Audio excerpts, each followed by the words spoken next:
Welcome everyone, and thank you for joining us tonight. I'm Shorna Allred, an Associate Professor of Natural Resources and the Environment and Global Development at Cornell University, and the House Professor Dean of Alice Cook House, a living and learning community on Cornell's West Campus.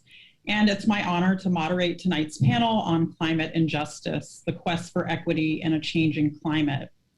At this time, I would also like to condemn the anti-Asian violence that happened yesterday, and at the same time recognize and acknowledge the people targeted by racism in the US due to policies and practices that uphold white supremacy and perpetuate it to the detriment of so many lives.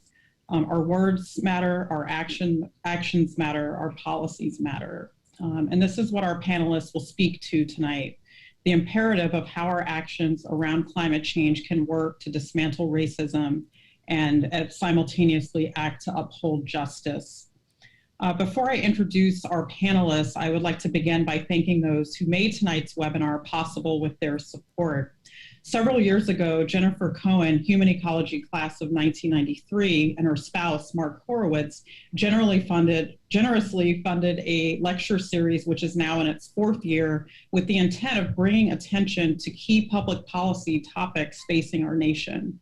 There's perhaps no more critical issue confronting our country than climate change, which this evening's discussion is intended to highlight. We're especially grateful to Jennifer and Mark for their sustained support of this program and providing ongoing learning opportunities for our students. We would also like to thank the West Campus House System for their collaboration efforts in planning of this event and the overall And Injustice for All webinar series.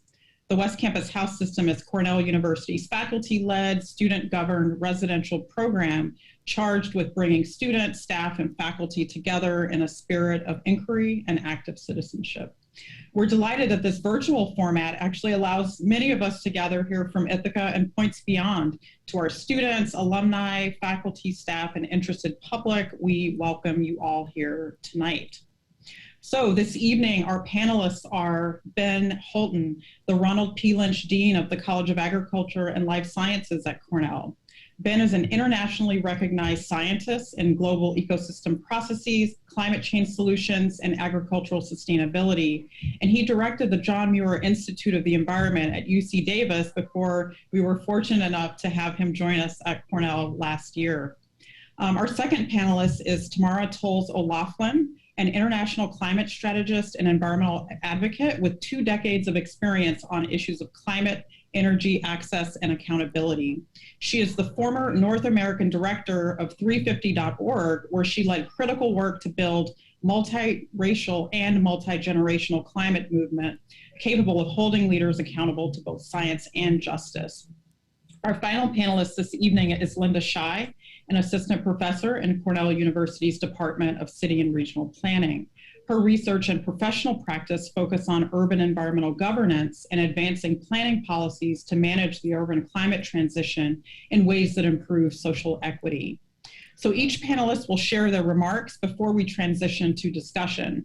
We'll be taking questions from the audience at the end, so I encourage you to submit them for the panel in the chat section at any time.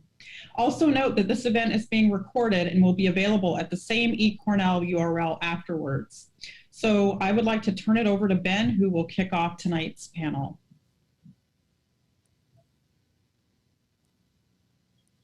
Great, thank you, Professor Allred. I really appreciate this opportunity to talk about what is probably one of the biggest challenges that we've ever faced, if not the biggest challenge. And when you think about climate, you also have to start thinking about all those who have been left behind historically, which we'll get into. But before my comments, I did want to acknowledge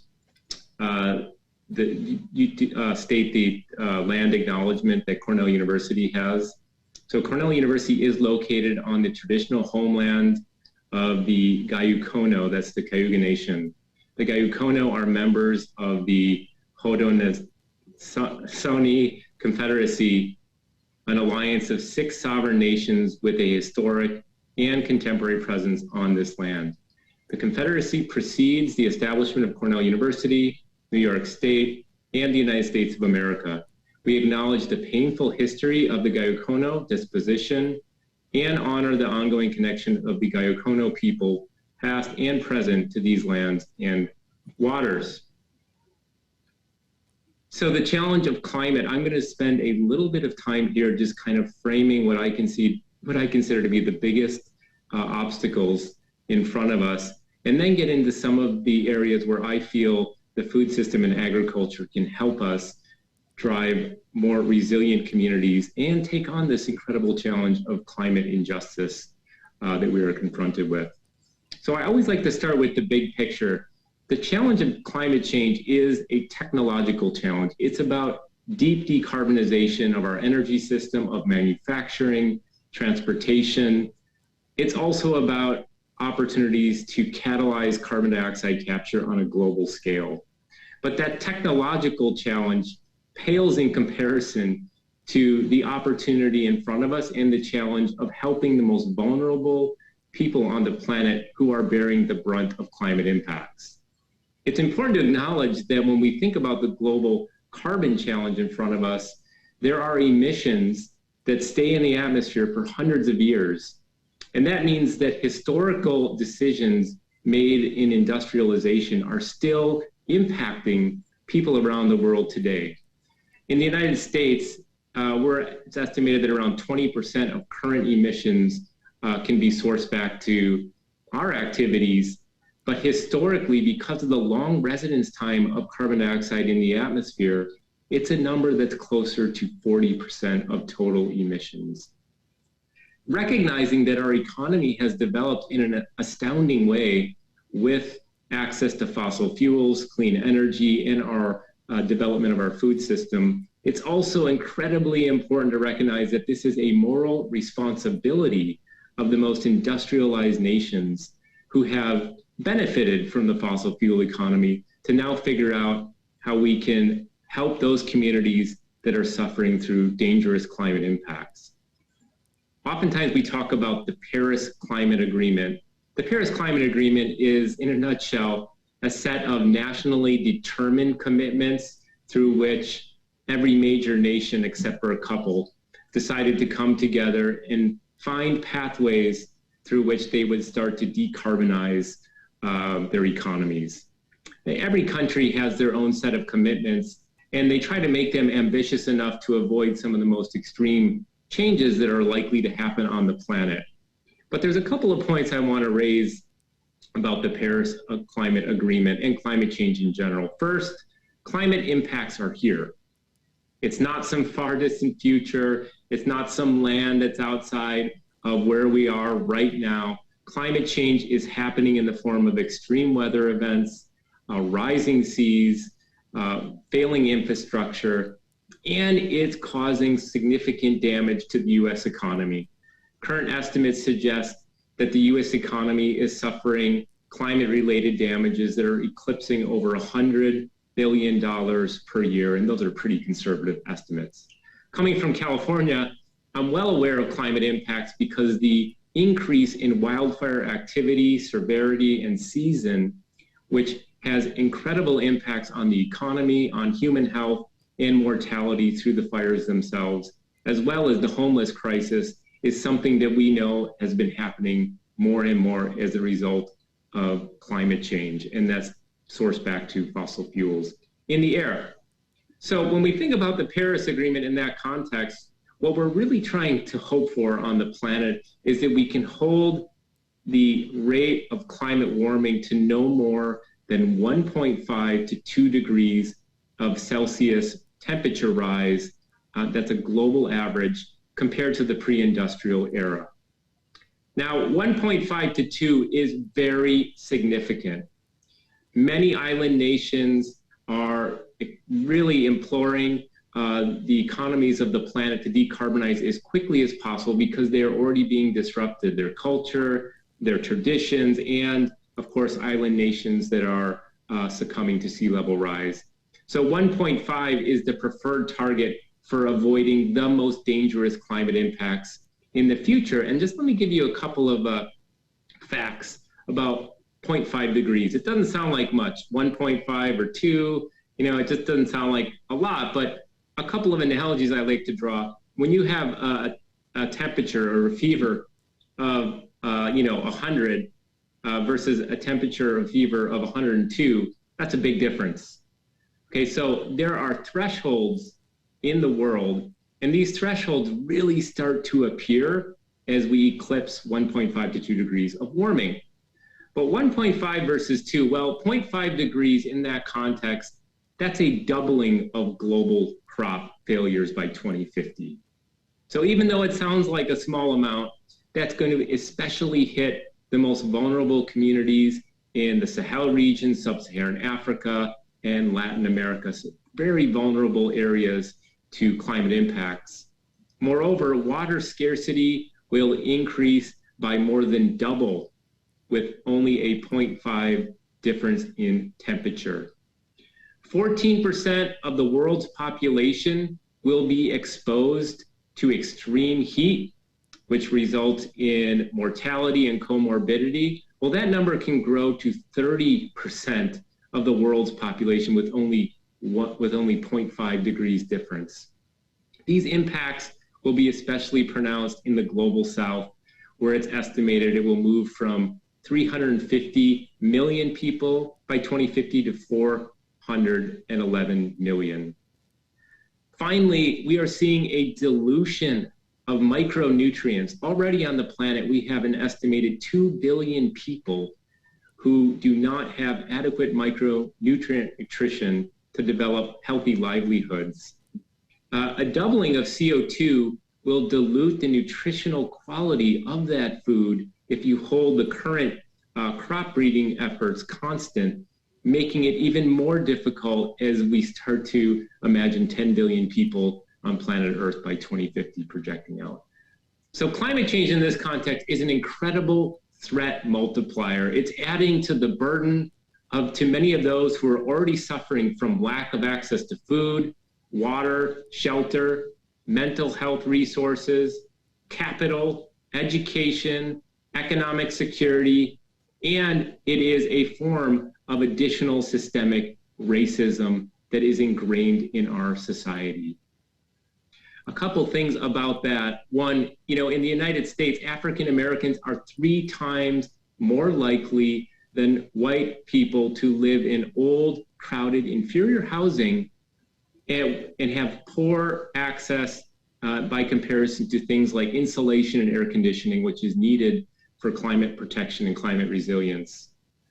In addition, low-income cities have been found to be 5 to 12 degrees hotter on average compared to high-income neighborhoods. That's because they have fewer trees and parks, more asphalt, which retains heat. And finally, African Americans are more likely to die from air pollution than are white people. And this is in part because they're 70% more likely to live in counties that are where there are current violations of federal air pollution standards. Now, this is not a direct impact of climate change, but the warmer it gets, the more toxic those pollutants become, causing things like ground level smog, which can really harm people. So we know that as climate continues to change, it's going to present more and more stress on the most vulnerable communities, especially BIPOC communities in the United States and really worldwide. So what we have to do then, in my experience, and this is something I'll get into later in my comments, we have to not just think about climate adaptation and helping through the lens of climate justice. We need to uplift communities by making them front and center in the new innovations, the new technologies, so they can be not just avoiding the most climate extremes and creating more resilient societies, but also leading the new green economy that is going to come out of solving the climate crisis. So those are my comments. Thank you so much, Shorna, for giving me a chance to open up here. Wonderful, thank you. Next, Tamara Tolz, would you like to continue? Sure. Good evening, everyone. It is a pleasure to be before you on such a strange evening following such horrific events in our nation. I'm currently sitting in unceded Shinnecock Nation territory. I was born and raised in Lenape land and reside currently full-time in Lumbee, Piscataway, and Cherokee lands, commonly known as Charm City in Baltimore, Maryland. Over the course of my career, I have had the unique pleasure to focus on building power with communities on issues of our time. In many of the roles I have filled, I have worked across the globe and centered my energy and my time on making connections between folks who are ready and willing in the public, a reticent or outright defensive private sector, operating in maintenance mode or the status quo, and government, which navigates the space between those polarities. That work has ranged from environmental law and policy, touching on the human health and nexus of relationships to infrastructure and the extractive tools we use to shape the environment. Specifically, that has meant that I have done work on lead abatement, water use, local zoning enforcement fights against pollution and health harms to communities like the ones that I've named. Fossil fuel campaigning, government-to-government relations between territorial, indigenous, and federally recognized tribes really is the beginning of my work and the end of my work. These days, my work tends to center on issues of climate change, mitigation, adaptation, and forced responses from all of the above, including issues of energy, access to infrastructure, and wide-ranging community advocacy. Whether that means calling for equity and inclusion on environmental boards, to building multimedia campaigns with famous people to draw out essential information from really unsexy parts of the academy, the law, policy, regulations, and the regulations are really the places where it all becomes real. The political moment that we are in was brought about by the revolution. I mean, whether you have picked a side on it is not of this moment, but I do think it's really important to recognize that it's not the revolution that we imagined or read about, but it's a revolution nonetheless. The transfer of power in government that we've recently experienced was preceded only by a really fitful energy transition and an emergent political desire to remove social license from polluters who pillage and extract and grow our way through the fourth industrial revolution. We're in it now. The moment we're in comes on the heels of the largest climate strike in history. It was part of my role to make sure everybody showed up, and we reached 185 countries, which means only 2 didn't participate in the global climate strikes of 2019, all to demand real solutions for climate change, which was then followed up immediately the next year by the largest mass mobilization in history for Black lives, Black life, and Black livelihood. We are now in a moment where communities are unsafe, or rather responding to the reality of the lack of safety and organizing against weapons of mass destruction, which now include coal, oil, and gas. As every community wrestles with the question of how, when, and whether we will keep those awful things in the ground or avoid blowing our carbon budget, which we are going to be talking about a lot tonight, our last best chance is now to avoid the worst case scenarios in global warming. The policy mechanisms that we will probably be able to touch on in our time will bring us to the end of our own choosing. It's our own adventure. We will decide what it will be. This moment is a time when we'll determine whether we will meet those demands for survival with policies that are tied to carbon emissions and racial equity, divestment, and reinvestment to build a care economy that presumes that we are all broken. It is our fault, and we need to fix it. The movement of movements that has delivered us to this very moment demands new leadership and has delivered us a new administration with revived, hopefully, government agencies and new mandates in the context of a purple electorate and a Congress that needs to deliver on all of it. So look out, filibuster. I look forward to our discussions as a group and the conversations hearing from you, lots of questions about how you think we can meet this moment and the challenges ahead. I have a lot to say, but I think it'd be better if we jump into our conversation. So I hand it back to Sharon. Thank you. You've given us a lot to think about. And next we'll hear from Linda Shai. Professor Shai, would you like to please provide your remarks? Thanks so much, Shorna. It's a real pleasure to be with all of you here today. I'm going to be talking about climate adaptation. And as Dean Houghton said, the Paris Accords are back on in this administration, but just to give you a sense of the 3 degrees, Paris puts us on track for 3 degrees of change. And what we need for 1.5 to 2 degrees even, we are far from achieving that. And so even with the 1 degree and counting of environmental or climate change that we have seen to date, and the level of environmental impacts that we see on the news constantly, you can begin to imagine the amount of change that we're on track for right now. And so I hope that the new leadership that Dean Houghton is building and promoting at Cornell to help raise the kind of decarbonization solutions we need will achieve great results for us. But meanwhile, ongoing, we are already experiencing climate impacts, and likely we will fall short. I think there is a high probability that we will fall short of the moonshot in this kind of dire situation that we've landed ourselves in. And so the scientists are also talking about, if we overshoot those temperatures, how do we suck carbon back out of the air and try to decarbonize post hoc? And all of these have the kind of overshooting impacts, or the ongoing impacts we have now, have really severe consequences. At 1.5 degrees, 70% of the coral reefs in the world have died. At 2 degrees, all coral reefs have died. All right, so you can begin to imagine the food chain, the livelihoods, all of those impacts. So even as we talk about decarbonization, climate adaptation, of how do we begin to adapt to the changing environment of the entire human planet is something we also need to pay attention to. We can walk and chew gum, hopefully, at the same time. But adaptation is a bit distinct from mitigation in the sense that there is not as clear a target of let's reduce carbon dioxide emissions, a kind of GHG target that can singularly be, okay, this is our metric. And climate adaptation, if you're thinking about what are we adapting to, what do we hope to achieve, you're ultimately talking about how do we reduce vulnerability to a changing environment. And that means how do you enhance resiliency to this condition. And that opens up a very large can of worms that basically is, how do we improve the human condition? And that opens up all of the existing inequalities that we are seeing in the world, and in our unequal society, the kinds of solutions that we begin to embrace will naturally also be rooted in the existing unequal institutions that we see.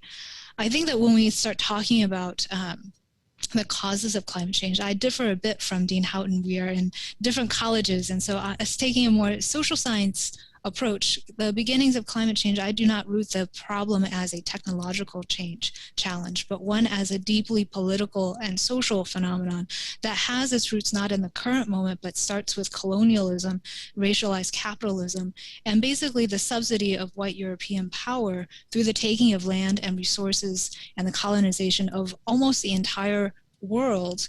It is, I'm forgetting the author who wrote this, but it is not that the global north today, through multilateral aid organizations like the World Bank, is giving kind of aid to the global south, but is a centuries-long subsidy of the global south of the conditions that we find now in the global north. And so the kind of climate change that when we talk about adaptation and the kinds of transformation that we see has to account for all of these kinds of deep-rooted inequalities. So inequality, Dean Houghton has mentioned the kind of unequal impacts in the Sahel, in Syria, and we begin to see the mass migration. Despite the global north spheres, the most of the migration actually is within the same country or within other countries. And so the people are talking about reparations as a form of migration, or migration as a form of reparations, because historically, if you've taken all of the land and the resources and then dumped it into the air and made it unsuitable for habitation, and then create borders that prevent people from migrating, those are a series of inequalities. So the inequity that we see is that people who have contributed very little to climate emissions are bearing the brunts of desertification, of typhoons and hurricanes and all of those impacts, and they have little resources to have resilient housing, resilient infrastructure. There's a huge infrastructure deficit that comes with that. Then there is, right, the human level at the household level. So if you think about Houston, it was seen as a disaster that levels everybody because everybody got flooded. So it should be very equalizing. And yet, of course, it's not equalizing because the kinds of people who are being flooded have different kinds of resources. Or you can think about that in COVID even more obviously. Some people have to still go to work. Some people like me get to stay home all the time and work from the office. And then there's the responses themselves, where you think, well, as long as we're adapting, as long as we're taking climate mitigation action, those are positive, progressive, sustainable actions. But because these actions are coming out of institutions and systems and landscapes of inequality, they too are also often create more inequality. So to give you an example, in Bangkok, where there's a massive flood in 2009, they're ramping up and building more dikes. What happens when you build a giant dike is that that water still has to go somewhere. Now it goes on to more rural, peri-urban, and poor communities to protect an urban center. And that same logic applies around the world.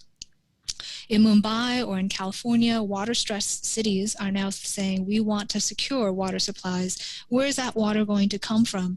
Where do you create new dams, impoundments, reservoirs? And that water is being taken from others, whether that is tribal communities or whichever group has the least claim to water rights. In the United States, when you think about resettlement and aid to people who have been flooded, you see, statistically speaking, it is much more likely for FEMA buyouts to resettle and buy out people that are in low income and Black communities, because there's more bang for buck to buy out that 10 houses for $1 million rather than one $1 million house.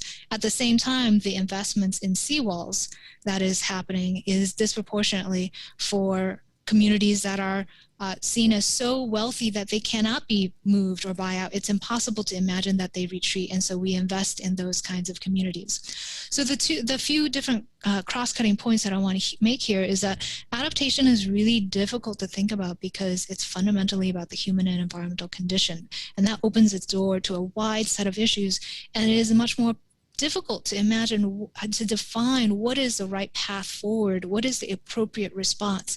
Should we build a seawall? Is that considered resilience promoting, or is that just embedding us and entrenching development in vulnerable places?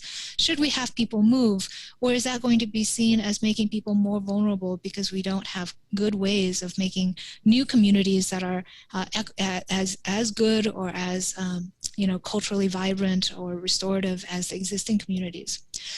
Also, that social and environmental inequality, precarity, racism, these are deeply intertwined.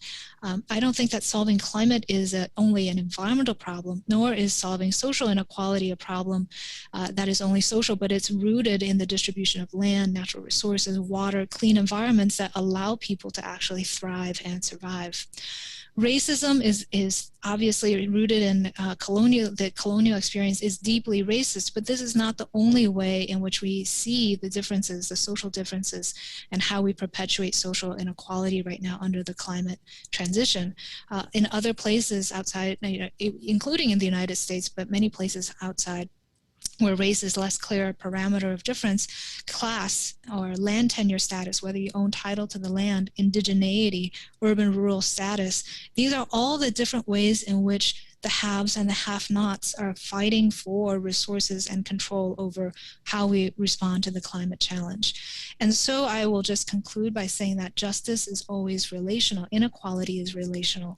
It is never only about thinking about the poor and what do you do for the poor or do to the poor, but in relation to other groups in this moment. So for instance, there is no particular Asian as a category, except that it has been created as a category by colonial powers that designated that Asians are a particular group. Blacks do not have a category except in relation to whites to differentiate that there is a difference, and different groups and different colors, different races get allocated different resources. And so as we think about what is happening to or for marginalized communities, we also have to consider what is happening to and for communities that are privileged. And that happens also, of course, over time, just making it a super complicated and wicked challenge. So I have lots to say about in terms of equitable responses, but I want to save that for our Q&A. Great, thank you. And so much to think about. Justice is relational. That's so true. in the ways that we think about this. And if I could address one of our first questions to Tamara, Tolz, O'Laughlin, you've been involved with Black Lives Matter, you've been involved with the global climate strike and really leading these grassroots efforts around community organizing for climate change. Could you share what are those mechanisms for bringing together justice advocates, policy experts to really shape policy, and who do you see as kind of divorced from these communities of practice? Interestingly enough, I think climate strikes and the variations on the uprisings for Black lives have come together because the sexy offering was information. I think we underestimate how much communities will do when given space to solve problems. They walk around as experts of their own condition, including the political pressure, the psychosocial stress, and the harm that's being caused. Whether or not we open up our doors as academics, I am, 51% activist, 49% academic, so I get to have my feet in both spaces and use the we every chance I get. I think it's really important to recognize that I've never seen a more powerful group of people than folks who are passionate and then pointed in the right direction of people who can resolve their problems. So I do think the spaces where these things are happening have popped up as a result. Alas, this effort to stop going to other folks to define the issues. There are community spaces within each organization. There are places where groups come together, like the Fight Back table, which is a really incredible space where lots of progressive groups across the spectrum of what progressive means show up to do work together. There's the Green New Deal Policy Nexus, which is a space where lots of green organizations get together. There are no less than 40 or 50 different spaces where people are getting trained on the issues, asking questions of each other, trying to figure out who their local partners are. And this pandemic has shown us that mutual aid will do what government does not, in the same ways that NGOs have sprung up to do what government has not been able to do. So I think the question is not, would you like to do work? It's what flavor would you like to do it in? There's the Sunrise variety, there's the 350.org variety, there's the Friends of the Earth variety. There are folks who focus on political work, LCV and the Center for American Progress, the Roosevelt Institute, and each of them has a relational component which connects to organizing, campaigning, and creating political space for people to learn. So if there is one of these groups in your area, you should be sure to plug in with them, because I know 350 has 150 groups in the US, 300 worldwide. If there isn't one in your town, it's because it just went somewhere else. So happy to talk more about that if folks have want some specific notes to places where there are really great folks working, but they are incredible chapters of each of these organizations doing deep work on where these issues mesh and where we falsely integrate them so that it feels like we won something. Great, thank you for that. And if we could also, Ben, ask you to really look at this topic within the context of our food system, and what are some of the challenges of climate justice related to our food system and climate change impacts, if you could speak to that. Great, well, thank you. Well, I think these comments really resonate with me. When we think about the food system and agriculture, we do have to place it in the context of systemic racism and dispossession that has happened, especially in the United States, for a long period of time. At one time, African Americans they owned estimated around 15% of the total land capital dedicated to agriculture. They were a huge component of the agrarian economy that was developing in the early 20th century. And through many racist policies enacted over time, the lands were taken away from African Americans in particular, as well as some Latinx farmers, and we certainly can get into tribal disposition, something I've worked on. I'll talk about that in a little bit. But so we have a system that was built in kind of a racist model to start with. And then if we look at the outgrowth of that model, not only was there lack of access to technology, capital, land, all these things that were developing as the United States began to become really a global force, which is the foundation of that force, I like to say, is our agriculture, our food system, but we have incredible challenges. And still today we see that there's food deserts that are especially widespread in underserved BIPOC communities.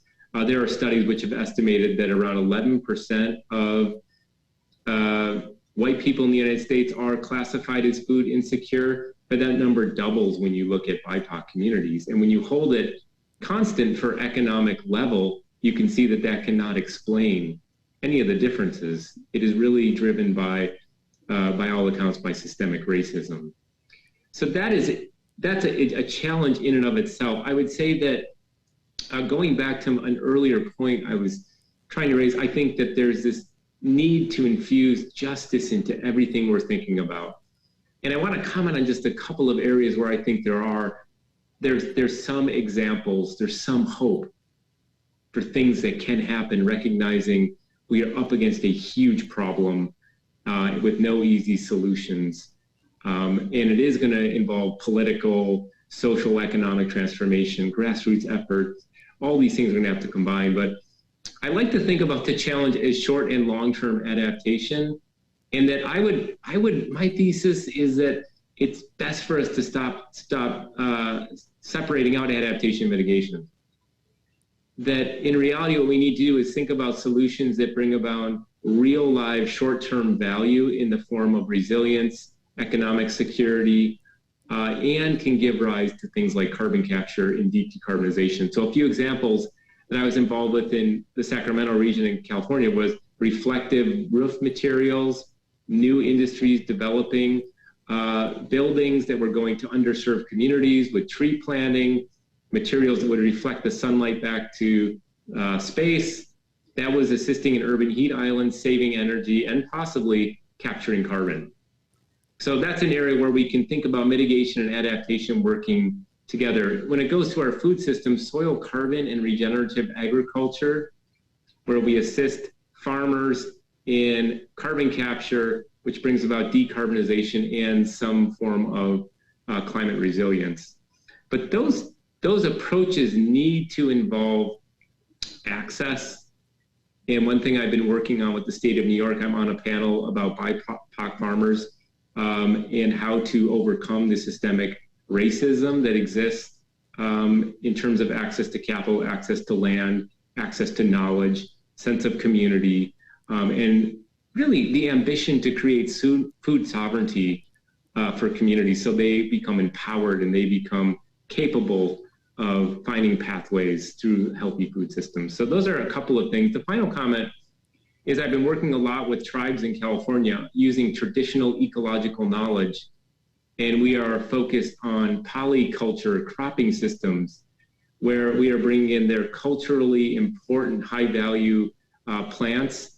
In addition, they're working with olive plantation, which has some economic value, and then we're doing soil carbon projects with them with the opportunity to drive soil carbon credits and benefits to the Palmo Valley tribe. So I think there's some hope out there, but look, we are way behind where we need to be, I think, as has been explained. And I think our food system can become one of those access points that can solve multiple challenges at once, but it requires a complete reconfiguration.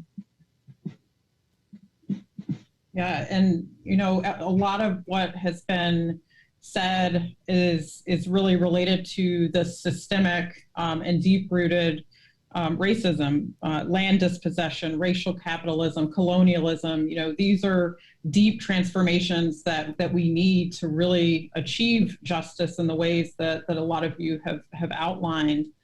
So Linda, if you could speak to, how do you grapple with this temporal dimension and urgency of climate change and, the calls for deep transformation and democracy of our entire social and political and economic system? Small question there. These are all super important questions. It's a major challenge, and the temporal, I think that in the climate sphere, we tend to use the language of urgency because there is such a scientific body of evidence about the imminent extinction and collapse of all of our ecosystems. And with, there's a great Al Gore gold or earth kind of moment in Inconvenient Truth. And so people can't survive without earth being habitable. At the same time, I'm thinking of Powis White's paper where he talks about urgency being a false construct of people who now, in this moment, suddenly find things that are urgent, where for Native Americans, for indigenous peoples, it has been a state of crisis for a very long time. It has been a state of urgency of extinction for a very long time. So the rhetoric of urgency in this moment is a political tool that allows us to suddenly develop certain large-scale, big, rapid technological and political changes that historically, whenever these things kinds of happen, they sacrifice the interests and the democratic voice of certain groups. So I think that is a fundamental challenge, that on the one hand, the climate movement aspires for large-scale, rapid action and transformation of a built environment of the policy landscape, and on the other hand, requires the kind of careful coalition building, deep dialogue to disentangle, to deconstruct the racist institutions at this moment. And I don't know how you necessarily do that. I think the grassroots movements have done a great deal of work already, and I think a lot of this is not necessarily finding new solutions, but actually uplifting the work that has been happening for many decades but has gone unrecognized. So, if we talk about colonization, there's a colonization of the material goods, but there's also the colonization of ideas and of discourse. And so we not only have marginalized particular groups, but in much of our discourse, we then come around and criminalize the poor or blame the poor for the very environmental conditions that have not necessarily been of their causing.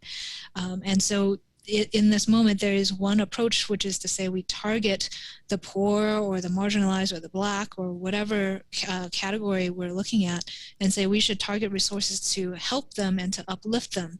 I think another approach to it is also to say a decolonization of the mindset, where we are actually drawing on the good ideas historically in all of the length of human civilization. Many other modes of thinking and theory and being have operated, except for the last 200, 500 years. And how can those ideas actually, if they are still alive and cherished in certain places, come to the fore to provide thought leadership in this moment? Yeah, thank you. That relates to Tamara's comment about people being experts on their own condition, and that it's not about sort of offering that help or assistance, but actually they're the communities that are working for the change. They have agency, and they're at the table, not accepting assistance, but creating that change. So I think those are all really, really great points. Tamara, you had a point perhaps about Black farmers in America around reparations. Yeah, I think just recently there was a $5 billion farmer indebtedness policy and bill that is really starting the conversation around responses to harm. We don't call it reparations, but when you've been divested of your land by every form of government, from eminent domain to being ejected and moved around, and this is prior to 1 in 4 of us becoming climate refugees in our lifetime, we have to start talking about not just people's relationship to the land as we know it now, but as it has always been. And one of my favorite friends and colleagues on this is Judith LeBlanc at Native Organizers Alliance. She often talks about indigeneity as not as a ceremonial or conversational topic, but really about recognizing people's relationship to land, and everyone is indigenous to a place. So if we start thinking about that, we recognize climate change as a symptom among symptoms in a bunch of things that we built. I also just wanted to flag before it left my mind that one of the other great coalition spaces that I forgot to mention in the earlier part of the conversation is the Climate Justice Alliance, which represents 74 different trans local groups. So not national, but groups all working at the local level in a connection to each other, who are Black, Indigenous, and people of color led, and are working to uplift solutions their own energy economy, building their own policy, and that's happening in real time from Brooklyn to Hawaii and back again. So I think that there are places where this very work is being grappled with by folks who have been excluded to date from the conversation. Great, thank you for that. And I'd like to take a question from the audience. So Charles Trammell, who's a human ecology grad from 83, had a question. He said, it seems that all of the proposed fixes to the problem of climate change are focused on the supply of energy, fossil fuels versus renewables. Why is there seemingly no dialogue with respect to the demand for energy, which is largely driven by population growth? So thoughts on that, energy supply versus energy demand and the role of population growth? Since I'm on this hot mic, I'll jump in it and call BS. It's still early where I'm from, so I'm not going to spell that out. But I'm going to call BS on the idea that supply side's where all the action's at. Part of the reasons why I can say that is one of the most exciting things that could ever happen to this work that isn't currently on the table anywhere is fossil fuel nonproliferation. The idea that we could actually wrestle with supply side, all that keep it in the ground that we talk about has no infrastructure behind it. All the just transition is a lot of battle cry and no roadmap, no global registry of information that talks about the stranded assets of things that are left, that could be left in the ground, and the stuff that will be left because we've already extracted too much. And so I actually think that all of our policy resources are focused on demand side. We spend a lot of time talking about technology to move with it, to shift it a little, to add to the status quo. If I can find a piece written by a gentleman named Wim Kenton just today on the prevalence of direct air capture and what it means for the continued extraction of oil, there are so many conversations happening on the demand side and so little happening in the policy space on supply that I think we probably need another hour just to talk about the gap between those two things, because it would be very easy for us to just start talking about what we're not going to do. But we spend a lot of time talking about how we could just keep the status quo a little bit longer until technology saves us. And to date, that has not worked. 3 decades of it not working so far. I wonder if I could just, I thought that was a terrific comment. And, it is true that it does look like the decarbonization pathway models are all about, okay, getting the renewables out there. Let's not really focus on the number of people and that. But I went to a couple of statistics that sometimes don't get brought up enough. If you look at U.S. energy use, it's something, I don't have the exact numbers, but from 1980s to present day, there's been about, let's say, a 25% increase in total energy use, maybe slightly more than that.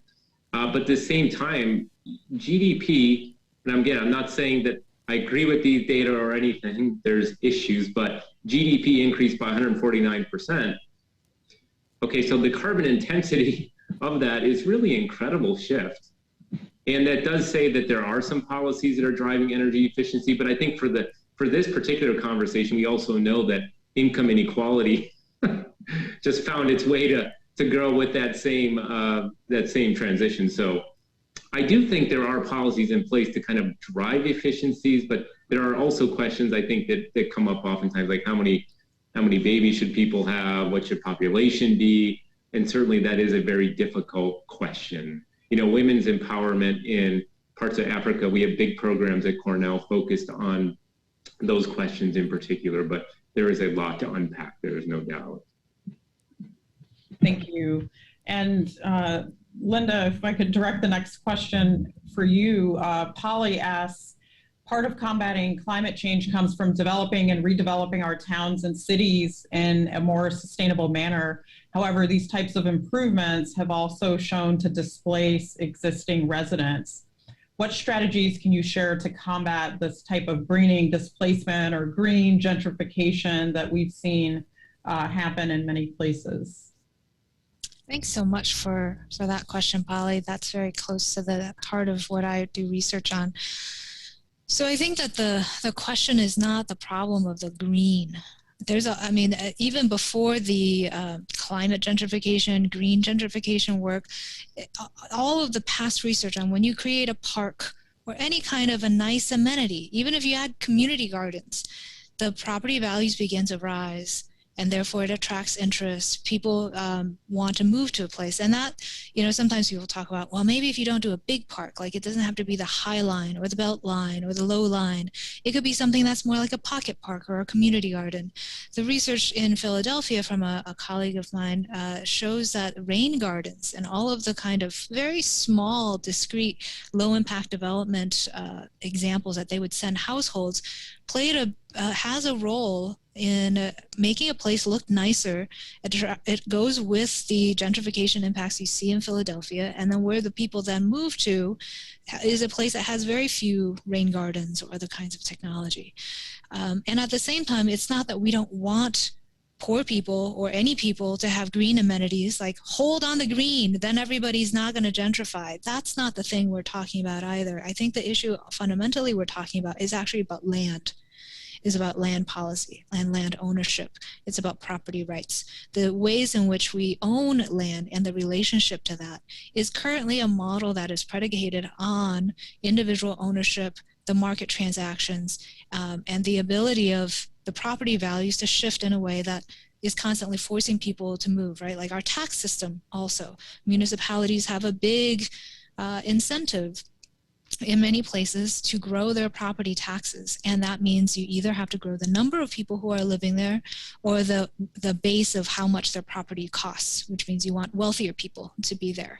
And so it is very much to the city's advantage to not have poor housing or to have poor people who also have certain social, educational, and other needs that are costlier than, say, commercial or a car dealership or something like that. So I think if we want to combat gentrification or displacement, the things that we should look to are the ways in which we alternatively could own land, which could range anything from having more community land trusts, co-ops, having land readjustment instead of having individual buyouts, changing our tax policies, or having systems of business improvement districts, and instead of that, maybe it's a community improvement district, creating these community scale or larger scale layers of land ownership that would actually pose as a bulwark against the marketization of property. I think that is one of the most fundamental research findings from housing over many decades, is that when communities own land as a community, they are more able to retain wealth locally and less likely to be displaced. Okay, so I want to ask this question of all of you in terms of the political moment that we're in right now. You've all really talked about policy, the role of research in helping to, and community organizing, and really change, true systemic change in our democratic system. And we just had a change in administration. How do you feel about the political moment that we're in right now? Are you optimistic? Are there specific policies or campaigns that you're excited about, and why? So is this the turning point that we see for this urgency that you all are speaking to? Who would like to begin? I mean, I'll go first. I think, from my perspective, I started working on climate forecasting tools a couple decades ago. And then I started to realize that the models in the research papers were not bending the carbon curve, changing the warming curve, or helping societal resilience. So we still need those tools. But with my background, I started more exploring how to get carbon out of the air, working with farmers and ranchers. So I would say from that perspective, there's an incredible state shift in our ability right now to think about regenerative agriculture, cover cropping, carbon sequestration, bringing money to rural communities who also are suffering a lot of impacts. And so I do like that narrative that's starting to come out of the administration. I think they're still undershooting the ambition that's going to be required. I don't think, it's hard. Humanity is not really good at dealing with these long-range problems.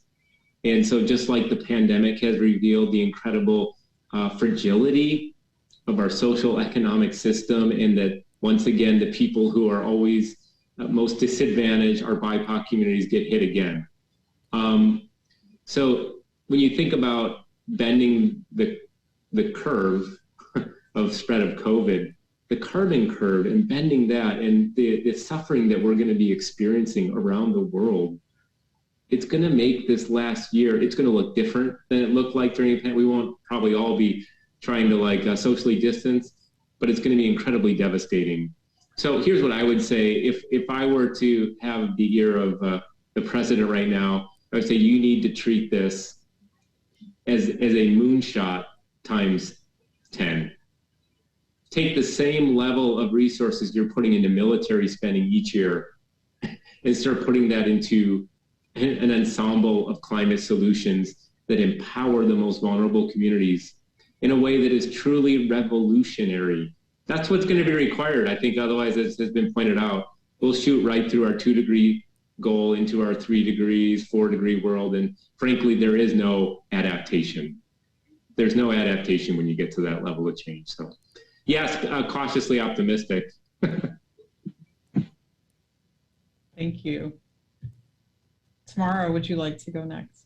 Sure. I would say that I couldn't do the work I do if I'm not always a little bit optimistic. I think a snowball's chance in hell is how I get up in the morning to do my work. So I do think that we are in a moment where the politics are in our favor if we want to make change on climate, because everyone agrees it's a real problem. So I think that that's a juggernaut that it took decades to get to. I think the ways and means of production. I threw a document in the Slack, in the chat, which I think really thinks about the nuances in the discussion around what communities are calling real solutions versus false solutions. It is a revolution that we're even talking about any solutions, but we're so close to getting it wrong. And everything that we invest in at this very moment will make it harder for us to pull ourselves back if we do it wrong. So it's time to have a really public dialogue about what is on the table, who is on the table, and who we want to see in the future, and what we're willing to do now to make it possible. So I do feel relatively optimistic because we are in a conversation about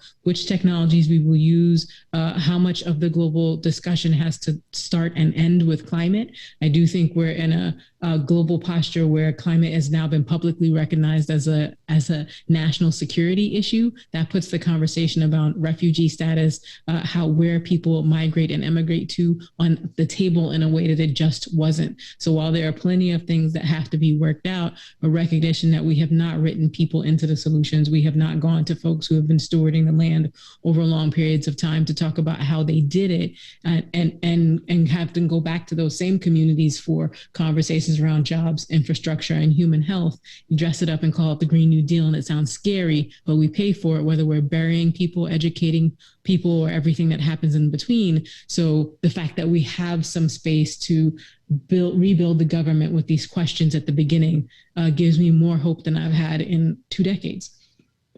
Thank you. And really writing people into the solutions, as you said, and just the tremendous work that you did on the global climate strike, and worldwide, so many countries that really came together to do a lot of the things that you just described. So Linda, what is your perspective about the political moment that we're in? I think, first of all, for all the young people who are listening, that pessimism and depression are occupational hazards of people who work in the area of climate. But I do think that you don't start climate work, or you don't start this work because you're optimistic. You become optimistic because you're engaged in it, and through the action and participation in trying to make a difference, you bring that optimism to yourself. So if you're feeling depressed or overwhelmed by it, do something with it, and then you're going to feel much more empowered as a result. I think this administration has a lot of fires to put out. So I think the optimism in part is that we're no longer having to spend a lot of time putting out fires in other areas, and so you can actually spend some energy and focus on the things that need to happen. The administration, that said, has had its clear focus on some of the mitigation aspects, and so adaptation, I think, has a back burner. They've hired people to work on these issues. I think, as my collaborator Sierra Woodruff and I wrote in an op-ed in the Hill, we note that there hasn't been much said about a national approach to adaptation, and it would be very concerning if the continued approach is to make it be a very only decentralized and local focus, which often people think, oh, adaptation, every community has to do it differently. But so many of the things that actually shape local development, such as insurance policy, lending policy, fiscal policy, monetary policy, infrastructure lending and policies, those are set at the federal level. So if we want to see a community change, a lot of that is driven by what needs to happen at the national level. And if we're looking at those big, scary maps of climate change within the country or across the globe and what the implications are for migration, the implication isn't just, well, like Miami's going to have 6 feet of sea level rise and how do we move a few things around within Miami? But while that's happening, there's fires burning, there's desertification, there are droughts, there are all sorts of things happening.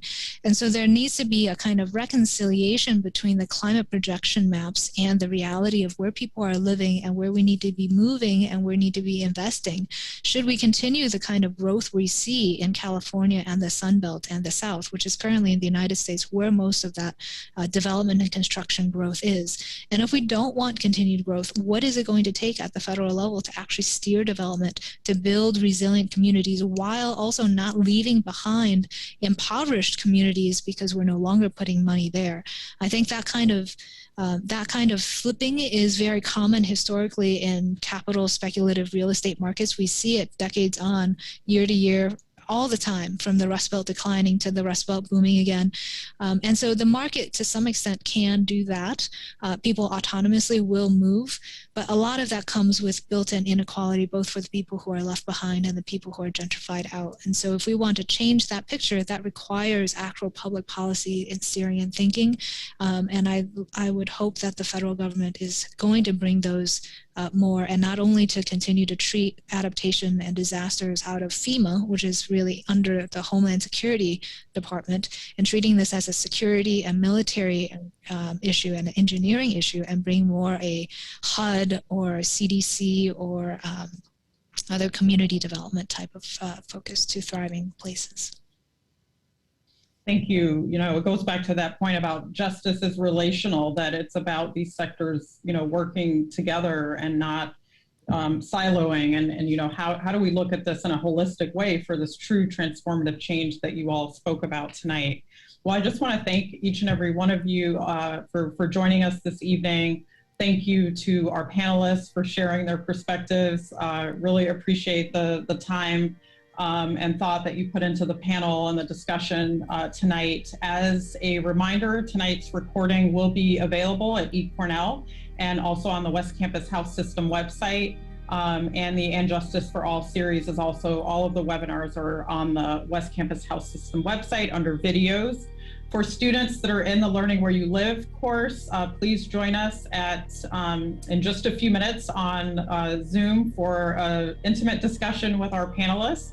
The link is on Canvas for the Cornell students that are enrolled in the course. We will see you soon, and thank you to everyone for joining us tonight.